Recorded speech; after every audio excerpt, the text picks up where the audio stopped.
Shalom à tous, bienvenue sur la télévision du Machon Meir pour une nouvelle émission. Et avec nous aujourd'hui, Rav Yoel Ben Arosh. Shalom. Shalom Uvracha. On va traiter d'un sujet qui touche au domaine de la psychanalyse, certes, mais en y apportant bien évidemment des éléments du judaïsme. Il s'agit du sentiment naturel de peur. Lors d'événements festifs, on a l'habitude de chanter « Mishema Amin Lo Mefached », celui qui croit n'a pas peur. Parole plus ou moins vaine finalement, puisque par exemple, il y a la peur de la mort, la peur du danger, la peur de se marier, ou encore la peur de la aliyah, de faire sa aliyah, pour citer que quelques exemples. D'où elle vient cette peur et comment la surpasser, Rav Yoel Ben Arosh? C'est une question fondamentale de la vie. En fait, nous avons trois peurs essentielles dans ce monde. La peur de disparaître, la peur d'être violé, c'est-à-dire pénétré par une force extérieure, et la peur d'être avalé. Et toutes ces peurs sont reliées à la peur ultime qui est la mort. Mais la Torah nous enseigne que ces peurs en réalité augmentent chez l'homme, d'autant plus qu'il perd la foi dans le Dieu vivant. C'est-à-dire que si je mets mon potentiel humain dans un lien total avec les valeurs de l'éternité, la mort ne me fait plus peur. En tout cas, elle diminue dans son intensité. Alors effectivement, les sages nous disent qu'il faut transformer cette peur, car il s'agit ici d'une valeur absolue, donc d'une énergie. En hébreu, le mot peur se dit pachad. Il faut tout simplement inverser les lettres pour en faire un dachaf, c'est-à-dire une poussée, un moteur qui pousse à la vie. Donc plus je vois en face de moi l'élément de ce qui termine, c'est-à-dire du noir, du trou noir, de l'inconnu, de l'avenir incertain, et bien plus je suis en fait toujours par rapport à cette vision des choses, donc qui me tire vers le bas. Mais si mon degré de vision est toujours face à l'infini, aux valeurs de l'infini, eh bien je suis toujours dans une ascension vers la vie, dans un mouvement de vie, et donc la peur diminue en moi. Concrètement, par quoi ça passe? Ça passe tout simplement par l'étude de la Emouna. Et la Emouna n'est pas l'étude de la foi. La Emouna, c'est tout simplement notre vie. C'est-à-dire l'instinct de vie, j'allais dire même primitif.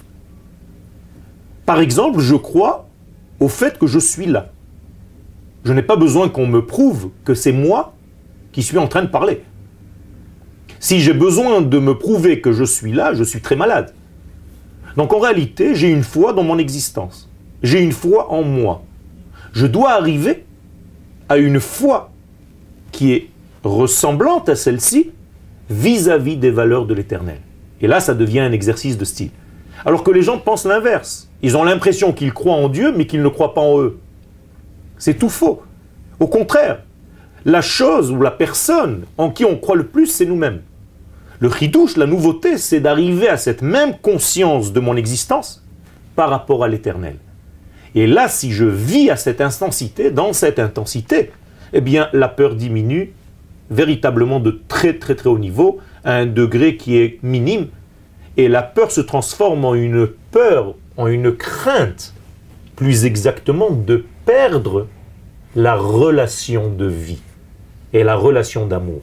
C'est ça la vraie crainte. C'est-à-dire que je dois en réalité transformer ma peur inutile, entre guillemets, en crainte de ne perdre le lien d'amour qui me lie avec l'élément même qui est la source de la vie, c'est-à-dire l'éternel. Alors vous parliez d'étudier la Emouna. Deux choses. Déjà, c'est pour certaines personnes un chidouche, une nouveauté d'étudier la Emouna. C'est pas quelque chose que l'on ressent. Et d'autre part, le mot Emouna, on a l'habitude de le traduire vulgairement par le mot foi. Mais pourtant, je pense que sa racine et sa source est beaucoup plus profonde. C'est justement de ça que je suis en train de parler. Le mot Emouna vient du mot Amen. Amen, en hébreu, prenons le terme masculin de Ben, qui veut dire garçon. Au féminin, ça devient Bent, comme en arabe. C'est-à-dire, j'ai rajouté la lettre Tav, la dernière lettre de l'alphabet. Mais nous avons une règle grammaticale, c'est que lorsqu'il y a un noun, il tombe au milieu du mot. Donc au lieu de Bent, on dit Bat. Ben, prenons le mot Amen, c'est la même chose. Amen au masculin devient Ament au féminin. Là aussi, la lettre Nun tombe, ça devient Emet. Donc le mot Amen, qui est la source du mot Emuna, c'est tout simplement une certification des choses et non pas une foi. Quand je dis Anima Amin, c'est pas je crois, ni j'ai la foi, je certifie. Par mon être, par mon existence, Anima Amin be'emuna shlema bebiata Mashiach, j'ai foi en la venue messianique, c'est une fausse traduction. Je suis moi-même vecteur du messianisme. Je certifie, conforme le messianisme d'Israël. Donc le mot emuna vient du mot ha'amin et lehit amen, c'est-à-dire s'entraîner. S'entraîner, c'est étudier. Si je m'entraîne régulièrement à comprendre ce phénomène qui existe en moi, de par nature, eh bien, je fais grandir ce pouvoir à l'intérieur de moi. Comme un artiste qui se dit en hébreu, comme par hasard, Oman, qui est la même racine que Ma'amin. Que fait l'artiste? Eh bien, il transforme ce qu'il a en lui en une œuvre d'art. Donc c'est lui sous une autre forme. C'est la même force sous une autre forme. Et pour cela, il doit s'entraîner sans cesse à sortir de lui, à dessiner, à façonner cette pensée, cette idée, ce ressenti. Eh bien, c'est la même chose au niveau de la Torah. Je dois vivre l'éternel et non pas seulement étudier d'une manière éloignée de mon texte. Je dois devenir moi-même la mitzvah que j'applique. Je dois même moi-même devenir le texte que j'étudie. Il y a même des prophètes qui mangeaient la prophétie, qui l'avalaient. Pourquoi ? Pour ne pas que la prophétie soit un élément extérieur à moi, pour que je devienne moi-même porteur du message, et non pas seulement ma bouche qui raconte. Vous parliez de la vraie peur, c'est la peur de la mort, et ça se traduit aujourd'hui dans nos sociétés israéliennes ou ailleurs par la peur de la guerre, la peur des attaques. Et une des qualités qui qualifie, si je puis dire, Akadosh Baruch Hu, Dieu, dans la Hamida on le dit, Ata Gibor Leolam Adoshem, c'est celle de vaillance, la Gevura. Les leaders qui ont formé d'ailleurs l'histoire du peuple hébreu à travers les siècles et les millénaires, et encore aujourd'hui, le montrent avec le courage, par exemple, même à l'heure d'aujourd'hui, des soldats d'Israël. Comment transmettre cette force? Il faut comprendre que dans la Kabbale, il y a 10 sphères. Depuis la notion de couronne, de Keter, jusqu'à la dernière des sphères qui s'appelle la Malchut. L'une d'entre elles, c'est la Gevura, de ces sphères-là. Lorsqu'on prend le nom de Dieu, vous savez qu'il y a des points. Donc à chaque fois que dans la Hamida que vous venez de citer, il y a des ponctuations différentes dans le même nom de Dieu, selon le degré dans lequel nous sommes. Eh bien, la bénédiction qui parle de la rédemption finale, c'est-à-dire de la Géoula, vous voyez le nom de Dieu là-bas, avec 2 points, 2 points, 2 points et 2 points sous chaque lettre du tétragramme. Et les kabbalistes nous disent que c'est la valeur de la Gevura. Autrement dit, avec des mots simples, la rédemption d'Israël se fera avec la force de la Gevura. Et si je veux être encore beaucoup plus simple, c'est par le retour d'Israël à Tzion, lorsque nous sommes forts sur notre tête, lorsque nous sommes fidèles à nos valeurs, à nos vertus, lorsque nous sommes en réalité dominants cette terre, pas pour la dominer, pour être méchants, mais pour commencer à jouer notre rôle dans l'histoire humaine, eh bien, nous devons nous renforcer dans cette Gevura. Et cette Gevura, c'est de savoir donner les limites, savoir donner les mesures, Ezeu Gibora Kovesh. Donc, cette Gevura, qui est une Gevura divine, elle nous traverse. Nous devons être traversés par cette Gevura divine et ne plus avoir peur de quoi que ce soit, si ce n'est, comme j'ai dit tout à l'heure, juste d'une seule chose, de ne pas jouer véritablement notre rôle et de perdre cette relation de vie et d'amour avec l'éternité. Alors pour prendre un exemple, au début du livre de Yehoshua, de Josué, au moment où celui-ci, qui est le successeur de Moïse, s'apprête à conquérir la terre d'Israël, Dieu s'adresse à lui en disant « Lo yityatsev ish lefanecha kol yemechayecha, ka'asher ayiti im Moshe, eye imach, lo arpecha ve lo ezofra. » Et Ezofra. Et Ezofra. Nul ne pourra te résister tant que tu vivras. Comme j'étais avec Moïse, je serai avec toi. Je ne te laisserai faiblir ni t'abandonnerai. Message fort de Emouna et de confiance en Dieu. Pourtant, comment actuellement pourrait-on trouver un impact de ce texte dans la société Israël où les conflits nous éprouvent au quotidien? Alors, si on pense que Yehoshua est un acteur de la Torah qui appartient au passé, alors le texte n'a aucune valeur pour nous. Mais si nous avons cette émouna, justement, que ce texte nous parle à nous, et que Yehoshua c'est toi, et Yehoshua c'est moi, eh bien ce que Dieu dit à Yehoshua, il est en train de me le dire aujourd'hui, car la Torah est une prophétie.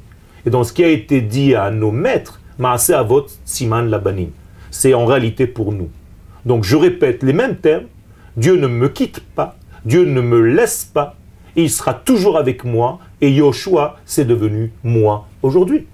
C'est-à-dire que Yehoshua, c'est nous, et Yehoshua, n'oublie pas que c'est le mot de délivrance. C'est-à-dire la délivrance, c'est avoir une confiance de cette fidélité de l'éternité dans son peuple d'Israël, car nous pensons plus que Dieu a foi en nous, que nous en lui. Et d'ailleurs, on le dit tous les matins. Modeh ani lefanecha melech chai vekayam, shechezarta binishmati bechemla. Point. Rabba emunatecha. Grande est ta emuna, Dieu en moi. Ça veut dire Dieu croit en moi. Et donc je ne dois pas le décevoir. Donc la peur viendrait d'un manque de confiance en Dieu. Tout à fait. Et d'abord, d'un manque de confiance en soi. Et si je n'ai pas cette force-là, si je n'ai pas cette puissance en moi, d'avoir confiance en moi, de savoir que Dieu est avec moi, mais en réalité, ça équivaut à dire que Dieu m'a lâché. Al-ki en Elohai bekirbi metsaouni kol haraot ha'ele be'acharit hayamim. Quand est-ce que les malheurs, chas v'shalom, arrivent? Lorsque l'homme pense que Dieu l'a quitté. Il ne faut jamais avoir cette idée dans la tête. C'est une mauvaise idée. Dieu ne nous quittera jamais. Donc nous sommes condamnés à vaincre. Rabbi Yoel Ben Arosh, dernière question, le refrain d'une chanson bien connue de Moshe Hallel intitulée Yaakov Atamim. Et Altira Israël, Altira, qui gour arié aloata, n'aie pas peur Israël, ne crains rien Israël, car tu es un lionceau. On remarque que plusieurs fois le peuple d'Israël est comparé à un lion ou un lionceau. Bien, il faut faire très attention. Il y a deux noms. En tout cas, au début de la vie de Yaakov, et au fur et à mesure que Yaakov grandit, il reçoit le nom Israël. Et le chant est très clair. Altira Israël. Il n'y a pas marqué Altira Yaakov. L'inverse même. Vaïra Yaakov vayetzerlo. Nous avons lu que Yaakov avait peur. Or, vous savez que Yaakov, c'est le nom d'Israël lorsqu'il est en exil. Là-bas, la peur est réelle. Et le nom de Israël, c'est lorsque le peuple revient sur sa terre. Et là, on nous dit Altira, parce que tu es un lionceau. Mais qu'est-ce que c'est un lionceau? Si on suit le texte un petit peu, ce lionceau devient lion, arié, et après il devient la vie, encore plus fort qu'un lion, c'est-à-dire un lion énorme.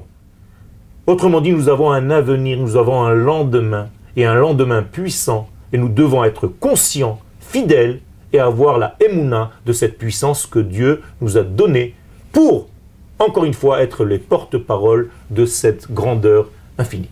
Je ne doute pas, Rabbi Yoel Ben Arosh, que vos paroles rassureront beaucoup de personnes qui nous regardent. La semaine prochaine, si vous le voulez bien, on parlera de l'armée, de la mitzvah, de faire l'armée. Quant à nous, on se retrouve très bientôt. Suivez-nous toujours sur les réseaux sociaux et sur notre site internet de la télévision du Machon Meir.